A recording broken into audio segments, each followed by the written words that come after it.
Direct काढायला जमत नाही. आतापर्यंत आपण सेपरेट सेपरेट एक एक वस्तूचं ड्रॉइंग केलं. परवा तो डस्टर केला, एकच केला, बरोबर. आता आपल्याला 4-5 वस्तूंचा संच जेव्हा समोर ठेवला जातो तर त्याचं ड्रॉइंग आणि कलरिंग कसं करायचं आणि ते स्ट्रक्चरवरून कसं डेव्हलप करत जायचं ते बघायचं. ठीक आहे. तर वस्तुचित्रात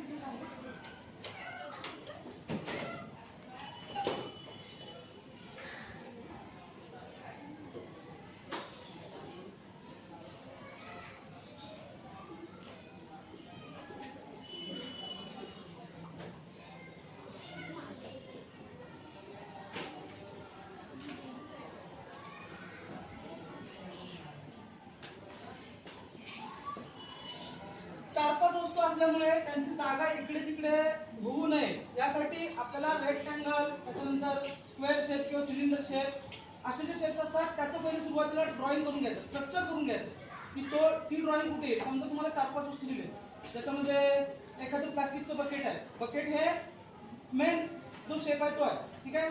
बकेट आहे, एखादा पेपर रोल आहे, स्टीलचं भांड आहे, एखादं प्लास्टिकचं जग आहे समजा, किंवा आणखी काही फळांचं वगैरे टब आहे किंवा आणखी त्याच्यामध्ये फळं वगैरे ठेवण्याचं भांड आहे. अशा 4-5 वस्तू आहेत. पण त्या इकडे तिकडे होऊ नये यासाठी काय करायचं, लाईनद्वारे आणि खुणांद्वारे आणि त्या स्क्वेअर रेक्टँगल शेपद्वारे ड्रॉइंग कशी डेव्हलप करत जायचं ते पटापट सांगतो लगेच. लक्षात घ्या. तुम्हाला जर तुम्ही करत असाल ड्रॉइंग तुमच्याकडे आहे त्यांनी केलं तरी चालेल, म्हणजे ते समजून जाईल तुम्हाला. ठीक आहे. तुमचा असा आडवा पेज आहे, त्याच्या सेंटरला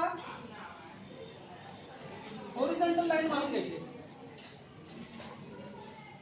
पेपर आहे, ड्रॉइंग शीट आहे तुमची, त्याच्या सेंटरला लाईन मारायची. ठीक आहे. त्याच्यानंतर सगळ्यात पहिला आपला जो मुख्य ऑब्जेक्ट आहे तो बकेट आहे असं समजून चालू. मग बकेट पासून स्टार्ट करायचं. बकेटचा साधारण शेप काय असतो, रेक्टँगल, बरोबर. मग त्या लाईन पासून एक रेक्टँगल काढायचा सेंटरला. हा मेन जो फॉर्म आहे तो आहे. सगळ्यात पहिला तिथून सुरुवात केली आहे.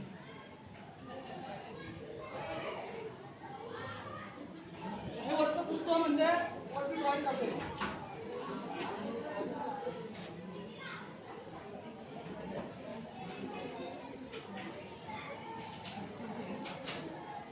त्याच्यानंतर दुसरा शेप आहे समजा पेपर रोल आहे, जो बकेट वरती असा वरती त्याचा कोपरा टेकलेला आहे. ठीक आहे. तर तशा शेप मध्ये एक रेक्टँगल काढायचा. आता हा क्रॉस असल्यामुळे त्याचा असा सरळ येणार नाही, तो 90 डिग्री अँगल मध्ये असा येईल. समजतं. दुसरा आपण रेक्टँगल काढला, दुसरा एक रेक्टँगल काढला. त्याच्या बाजूला समजा किंवा त्याच्या थोडंसं पुढे एखादं स्टीलचं भांड आहे, दुधाचं भांड वगैरे असतं स्टीलचं, तसं काढूया. पण त्याच्यासाठी तो सुद्धा रेक्टँगल शेप मध्ये असतो.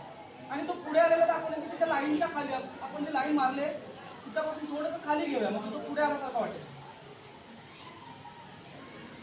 हा एक रेक्टँगल काढला आणि त्याच्यावरती एक स्क्वेअर काढला वरचं झाकण म्हणून.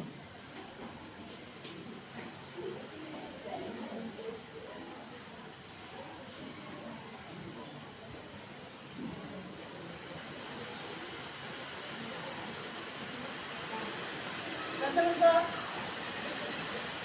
इथे एखादं भांड आहे समजा प्लास्टिक जग आहे, त्याच्यासाठी एक रेक्टँगल काढला.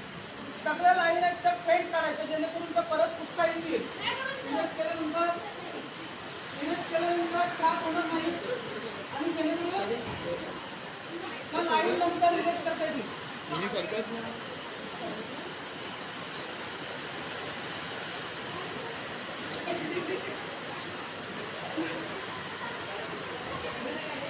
आणि शेवटचा शेप आपण इथे आणखी एक रेक्टँगल काढतो.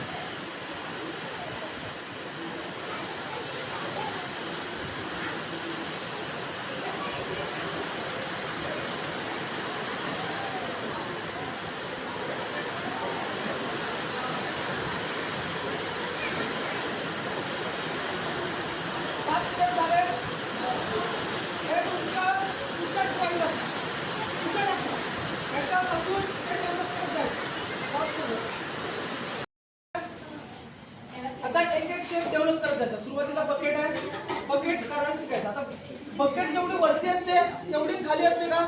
खाली कमी होत जाते. मग काय करायचं, दोन्ही साईडला सारख्या अंतरावर पुन्हा लावून घ्यायचं. सारख्या अंतरावर दोन्ही साईडला पुन्हा लावून घ्यायचं. ओके, हा इथला लंबवर्तुळ काढून घ्यायचा.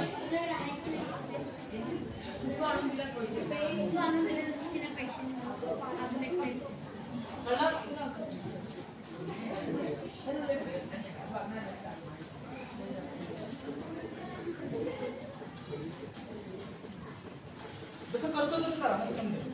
आता खाली जिथं पुन्हा लावल्या ते पॉइंट जोडायचे.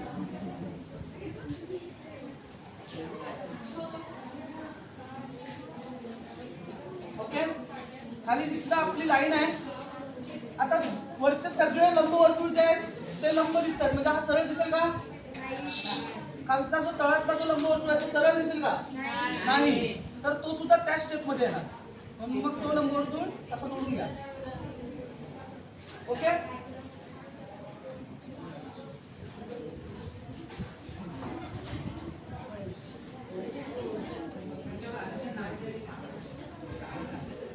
झालं. रेक्टँगल पासून बाकीचा शेप डेव्हलप झालेला आहे. ओके, आता दुसरा शेप हा करूया. हे जिथे जिथे आडव्या लाईन दिसतात तिथे लंबवर्तुळ काढायचे. हा एक लंबवर्तुळ, हा एक लंबवर्तुळ आणि हा इथला एक लंबवर्तुळ. आता जसे हे 3 लंबवर्तुळ आहेत, तळातला सुद्धा तसाच येणार. खाली सरळ राहणार नाही ते. तळातला लंबवर्तुळ असा आला.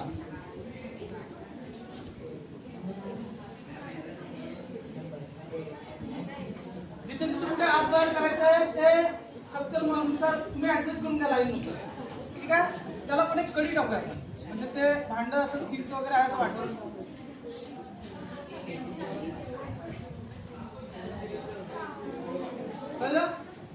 तिसरा शेप करूया पेपर रोल. आता पेपर रोलचा तो असा क्रॉस असल्यामुळे असा दिसेल.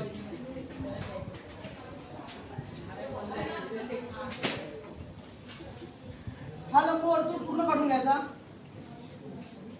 आणि हा लंबवर्तुळ अर्धा काढायचा, असा एका बाजूने काढायचा. ठीक आहे, आतमध्ये गुंडाळलेला पेपर दिसायला पाहिजे म्हणून आतमध्ये रोल दाखवायचा असा. बाहेर आलेले पेज दिसायला पाहिजे म्हणून ते असं काढू शकता.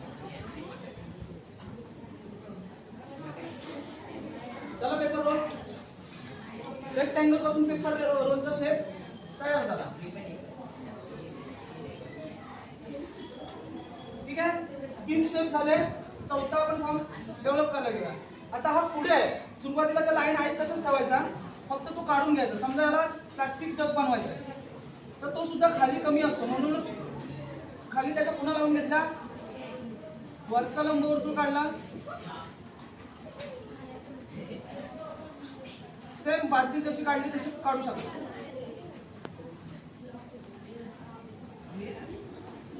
आणि ते पॉइंट जे आपण काढले ते जोडून घ्यायचे. त्याचा पण लंबवर्तुळ खाली असं दिसेल.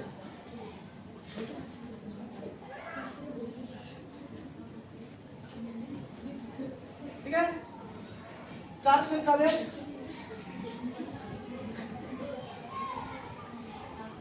हे समजा काहीतरी फळांचं भांड वगैरे आहे, त्याचा पण लंबवर्तुळ तसा काढून घ्यायचा.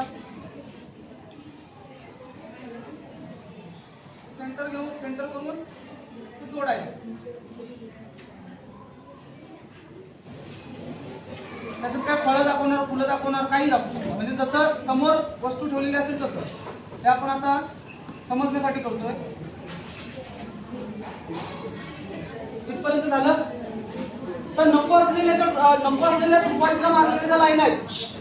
आपण ज्या रेक्टँगल आणि स्क्वेअर शेपच्या ज्या लाईन काढल्या होत्या त्या सगळ्या वस्तू जिथे असतं ते एकतर तुम्ही कलर पेन्सिल मध्ये करू शकता, वॉटर कलर मध्ये चांगलं होतं, पोस्टर कलर मध्ये करू शकता, पेस्टल मध्ये सुद्धा करू शकता.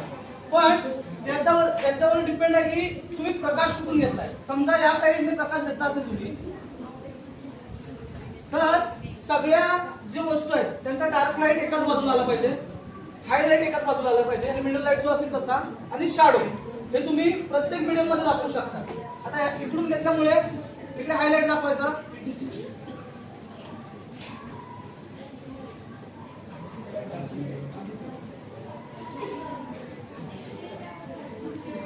हा व्हाईटच आहे, त्याच्यामुळे बराच फक्त दोन्ही साईडला त्याला डार्क आणि मिडल लाईट करायचं. सेम एका बाजूने तुम्ही इकडून हायलाइट चालू केला तर तो डार्क लाईट कडे इकडे इकडे जाईल, म्हणजे dark light middle light highlight, dark light middle light highlight, dark light middle light highlight, dark light middle light highlight, असं सगळे जे केला की एकमेकांची शॅडो एकमेकावर पडणार. तुमचं पूर्ण रंग देऊन झाला की काय करायचं, याची शॅडो थोडीशी याच्यावर दाखवायची, इकडे थोडा डार्क करायचा, याचा थोडासा भाग इकडे शॅडो पडली असं दाखवायचा, हा भाग डार्क करायचा इथे. ठीक आहे. त्याच्यानंतर त्यांची जी शॅडो पडलेली असेल सावली ती पण एकाच बाजूला दाखवायची.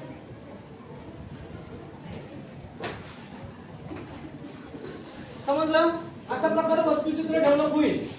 आता तुम्ही जे ड्रॉइंग केलंय ते तुम्हाला जमेल त्या माध्यमात कलर करून दाखवा, त्याच्यामध्ये काय चुका असतील तर ते आपण दुरुस्त करू.